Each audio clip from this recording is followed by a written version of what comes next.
Thank you, marching band, and much appreciative that you guys are representing the founding numbers of the Buzzin' Dozen there. So much appreciated for you guys to kick us off. And thank you to the library for letting us blow the roof off a little bit here. So thank you all for coming to Founders Day, and I'm pleased to turn it over to our chair of the board, James Ebo. Scott, thank you, and welcome to our Founders Day celebration. Today's a special day, and on behalf of the university's birthday, an opportunity for us to come together and celebrate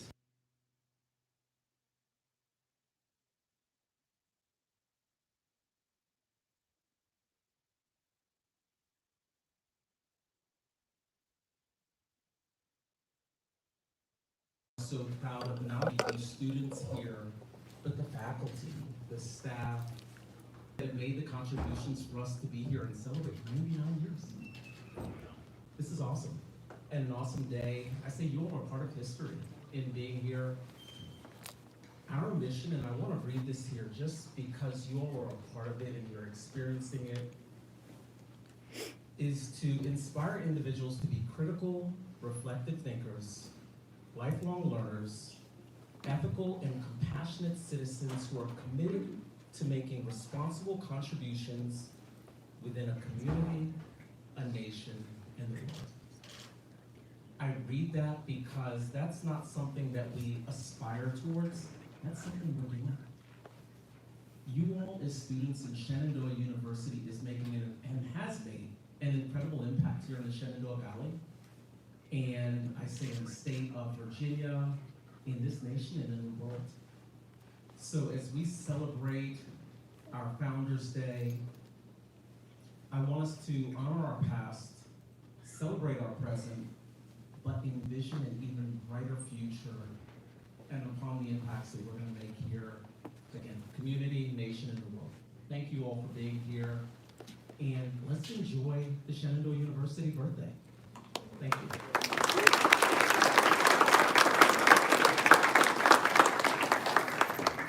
Thank you so much, Chairman. You know, it's an honor to have you lead us here at Shenandoah University.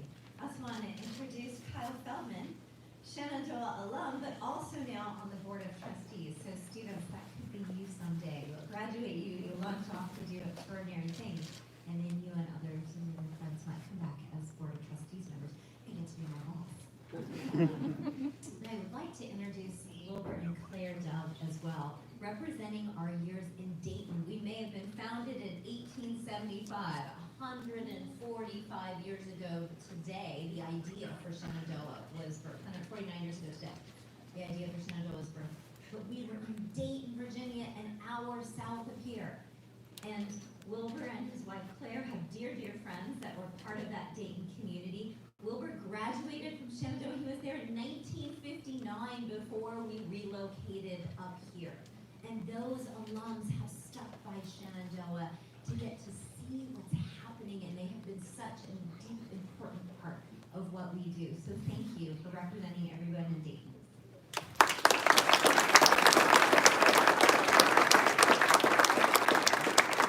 This morning, I got to be on our Loudon campus and hand out these cookies, which, by the way, are really, really quite good.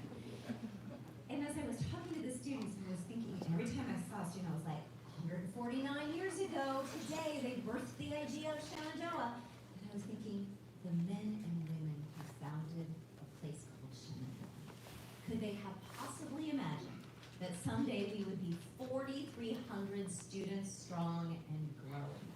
And that we would have alums that would be extraordinary teachers and bankers, that would be Broadway stars, that would be saving lives in healthcare day after day, that would be making films on something called Netflix. Whatever it might be, could they possibly have imagined what we would be doing? I'm so proud, just like chair of our board, to be part of this amazing institution. And I look forward today to celebrating with you as we begin the course of not just celebrating our Founders Day, but soon enough we will be celebrating Shenandoah's sesquicentennial, our 150th anniversary, which will be 18 months of cookies and parties and dances and celebrations and amazing fundraising campaigns as we launch Shenandoah into the next 150 years. But before we can launch forward, we need to know our past. And so Professor Dr. Jonathan Noyales has joined us today. He's actually teaching a course that's grounded really in the history of Shenandoah. And so he and students have been working on teasing out what our history really does say about us. Professor Noyales.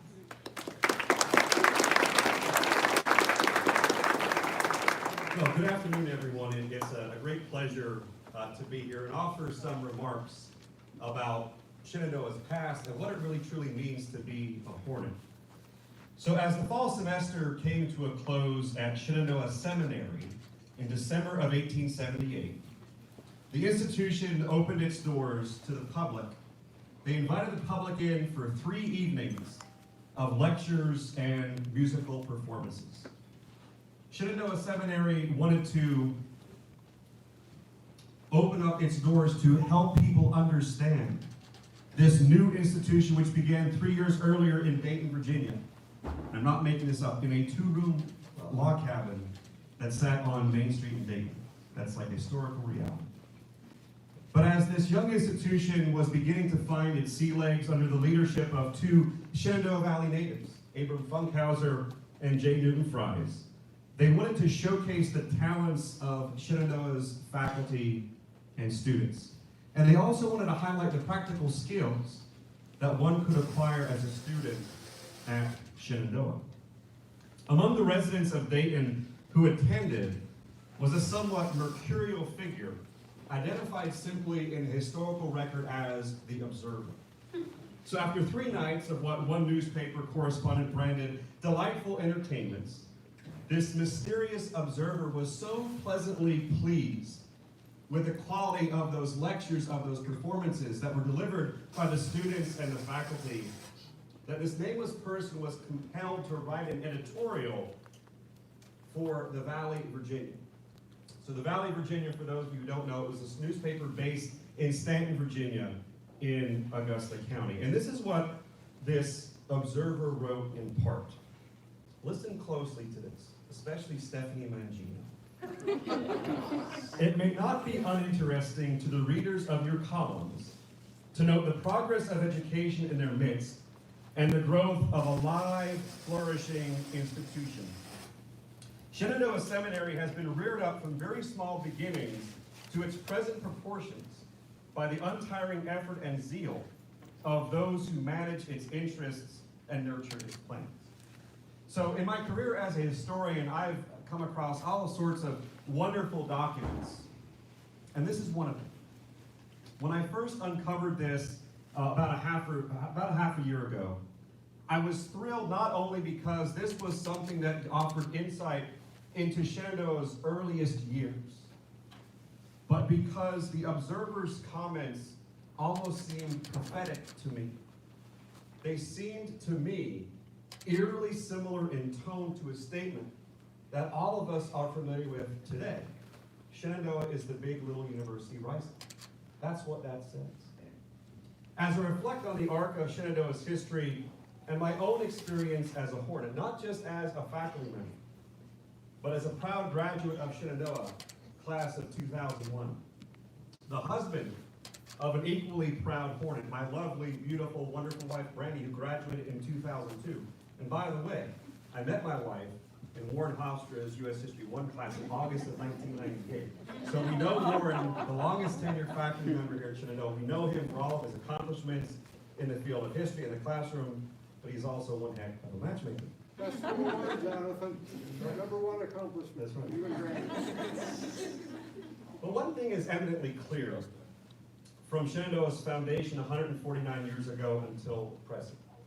This institution, whether operated as Dayton High School, which was the first name, then Shenandoah Seminary, Shenandoah Institute, Shenandoah Collegiate Institute and School of Music, Shenandoah College and Conservatory, or what we are today, Shenandoah University. This institution, I think, historically has always been rising. So on this February 12th, Founders Day, a date that a Shenandoah student noted in 1922 was famous for 2 things, as the student wrote, of national importance. First and foremost, it was the date of the foundation of, at the time, what he was attending was known as Shenandoah Collegiate Institute. But it was also Abraham Lincoln's birthday. So as a Hornet, and as a Civil War historian who spends a lot of time with Lincoln, this day is really just super cool. But in any event, I think it's useful to reflect on why historically Shenandoah has always been rising. What is it about Shenandoah that has permitted it to rise and continue to do so for 149 years? Since I came to Shenandoah in 2014 to teach in the history department and head the university's Civil War Institute, I've had the great fortune to examine thousands of documents related to the institution's history for a variety of projects. And as I reflect on all the rich primary resources here in the university's archives, I think there seems to be several reasons that Shenandoah has always been and continues to remain an institution on the rise.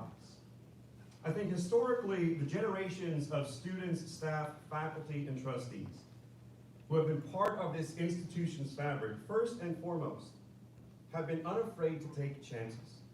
Quite frankly, had our forebears not been willing to take chances, we would not be gathered here today because Shenandoah University would not exist.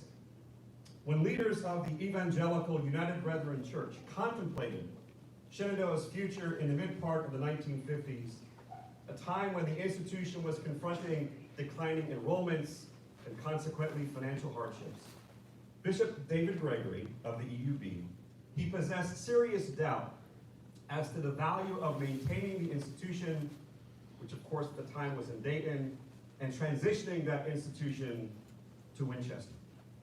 Bishop Gregory stated that Shenandoah was a school with no money, a lot of debt, a declining student population, and poor prospects. He thought that it was an impossible task to keep it going. This is not a ringing endorsement for the institution's future. But fortunately, Shenandoah had James Wilkins Sr. on its side. Wilkins, who was one of the key figures in orchestrating the movement of Shenandoah from Dayton to Winchester, he was one of a group of individuals who were members of Winchester's Chamber of Commerce in the 1950s who recognized the need for a college in Winchester, as a city in the aftermath of World War II was starting to lose way too many inhabitants. It was starting to lose way too many young people. You have to understand, in the years following World War II, after veterans were coming home from the battlefields of the Pacific and Europe, they were coming home, and many of them were taking advantage of the opportunities that the GI Bill offered. So they went away to college. There was none here in Winchester. When they went away, they learned, they graduated, and they never came home. So Wilkins, who recognized the importance, the value of having a college in Winchester, he responded to Bishop Gregory's rather gloomy outlook with a statement that is now famous in Shenandoah's annals. And he said, "Hell, Bishop, you've got to have faith." But Shenandoah also continues its trajectory because we have historically been an institution that recognized the necessity for change. Not change for change's sake, but with a keen awareness that change needed to be part of the institution's life to meet the demands of modern society and the communities in which Shenandoah resided. Since its founding in 1875, Shenandoah has prided itself on providing an education that was balanced in traditional academics and practical skills. So for instance, if you were attending Shenandoah in the 1890s, you could take a course or a course of study in things that we think of as being a traditional part of university life: history, the sciences, literature, mathematics. But in the 1890s, you could also take courses in piano tuning and learn how to operate the telegraph.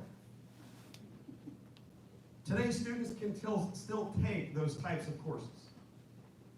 But you can also take courses that, as our president pointed out or alluded to earlier, that our founders could have never ever imagined would exist. Virtual reality, esports, environmental studies, public health, those types of courses. Shenandoah could only continue to thrive as Frank Armstrong, who was the president of National Fruit and the chair of Shenandoah College Building Fund in 1956, noted that year. It could only thrive if it continued to embrace the value of change, change that promoted reflection and progressive forward thinking.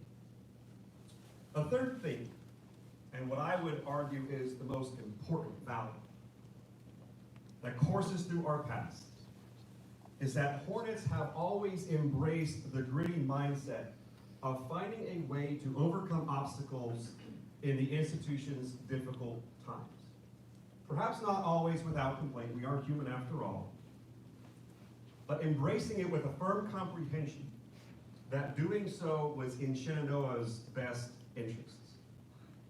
In the not so distant past, Shenandoah, like the entire world, had to figure out how to adapt to the myriad challenges presented by the COVID pandemic. We are now 4 years removed from that pandemic beginning, and I possess no delusions that it was not a challenge. It was. Every single one of us in this room who were either a student, a faculty member, a staff member who were here, we understood the challenges. We understand those challenges. It was at times undeniably exhausting for us. But as Shenandoah navigated the pandemic, and I think we did so, quite frankly, in a way that other institutions were unable. I remember when we took your FYS class out to Cool Spring in 2020, the fall of 2021, right? And we had this conversation, Tracy and I did, about how Shenandoah is chugging along and doing these things and operating when other institutions could not. That to me embodied this gritty determination that we have. We always find a way. There are going to be bumps in the road, but we find a way. As we went through that COVID pandemic, I maintained hope that Shenandoah would come through. I possess that belief not merely from a sense of wishful thinking, but because Shenandoah had been there before. I knew that Shenandoah's history taught us to hope. It taught us that we would be okay. Shenandoah had been there during the 1918-1919 academic year, during the Spanish flu pandemic. Although Shenandoah's general manager, so this would be akin to our president today, James Rubish, he freely admitted to the Board of Trustees and Shenandoah Collegiate Institute's faculty and staff at the end of that academic year that he was quote unquote exhausted. And I am certain Tracy felt the same way. Rubish told the Board of Trustees that he said in his entire career, this was the one moment that in many respects was the most difficult of my entire life. And I think we can understand why he made those remarks. But after Rubish was done talking about how exhausted he was and about how difficult it was, he praised the work of the students, faculty, and staff for carrying everyone through safely. Not a single student perished as a result of the Spanish flu pandemic. The same held true during the 1957 influenza pandemic. At a time when Shenandoah's future was in doubt, as it confronted significant financial hardships, ones again which ultimately contributed to Shenandoah's move from Dayton to Winchester, the students, the faculty, and the staff, they did all that they could to maintain the highest standards, at the same time with caring and compassion under the most difficult of circumstances. The school newspaper reported of Shenandoah's handling of the 1957 pandemic as a whole. The complete school cooperated and made the best use of what was available to overcome their unfortunate illness. Whether in 1918, 1957, or 2020, Shenandoah overcame because of the commitment of Shenandoah's Hornets to find a way. I think there are other examples that rise from history's depths that reinforce that one of the core qualities that has permitted Shenandoah to thrive for nearly a century and a half, one of those qualities that helps define to what it means to be a Hornet, is our collective ability to find a way. In those financially lean years in the 1950s, and when Shenandoah committed to moving to Winchester, but had to stay in Dayton until the first two buildings on this campus were built, Gregory and Armstrong Halls, the institution had to find a way to cut costs. Forrest Racing, The same Forrest Racy who became president in 1956. The same Forrest Racy, listen closely to this is amazing. The same Forrest Racy who mortgaged his home to pay the salaries of employees. The same Forrest Racy who operated a backhoe to help dig the two ponds that are out here, like Gregory and Armstrong Halls. The same Forrest Racy for whom Racy Hall is named, the place where I lived my first year as a Shenandoah Hornet. He was tasked in the mid part of the 1950s in his role as Shenandoah's business manager to cut costs. One of Racy's cost-saving measures involved streamlining the meal service, something that you are undoubtedly well aware of. So, Racy came up with this idea to basically have the same menu every single day. And so, if you're a student here now, and maybe you don't like what's on the menu a particular day, remember this, because history provides us perspective. So every single day, you went to the dining hall, and here were your choices. Spam, potatoes, macaroni cheese, and my favorite, Army surplus food. All right? So remember that when you're here this evening. Well, evidence indicates students didn't appreciate that culinary monotony. I think that's a fair statement. I think it also indicates that they understood it was a necessary sacrifice in order to help the institution they love so dearly, the institution that had given them so much. They found that way. They were motivated by that grit and determination. There are numerous stories such as these that abound throughout Shenandoah's history, a history of which every single one of us in this room is part. Whether we've been here for a year as a student, or 47 years as a faculty member, or somewhere in between. The year after World War I ended, a Shenandoah student writing for the school's newspaper, which at the time was named Anvil Sparks, this student beautifully captured this core value of what it meant to be a Hornet. Now, Shenandoah in the early part of the 1900s defined what I'm calling finding a way as the value of comradeship. And the student wrote the following: "We are all working, playing, and dreaming together, ever moving onward and influencing each other as we go. We must give the best that is in us to each other and Shenandoah." As Shenandoah celebrates 149 years today, as we look forward to our sesquicentennial in 2025, and as we look beyond our sesquicentennial celebrations, history, what I firmly believe is our greatest teacher. It reminds us that as long as Shenandoah University maintains its historic abilities to adapt and evolve, to recognize the value of change to meet the demands of modern society and our communities, and maintain our determination to find a way to overcome our challenges, I firmly believe that Shenandoah will always continue to be the big little university rising. Thank you all very much.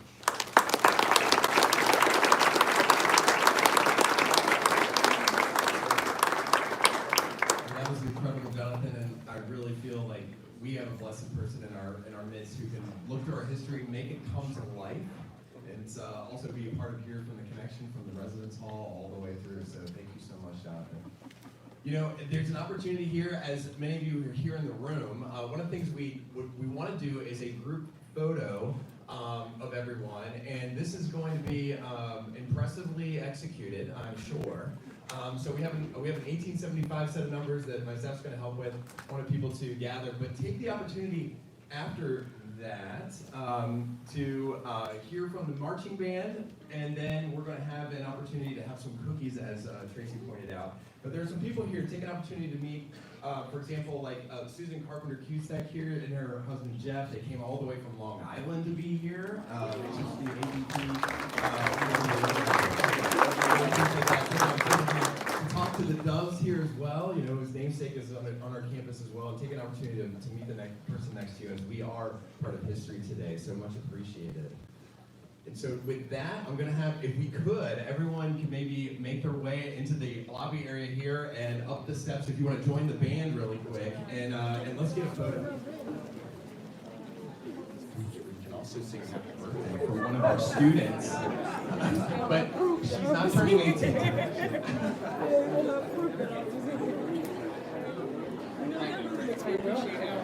I should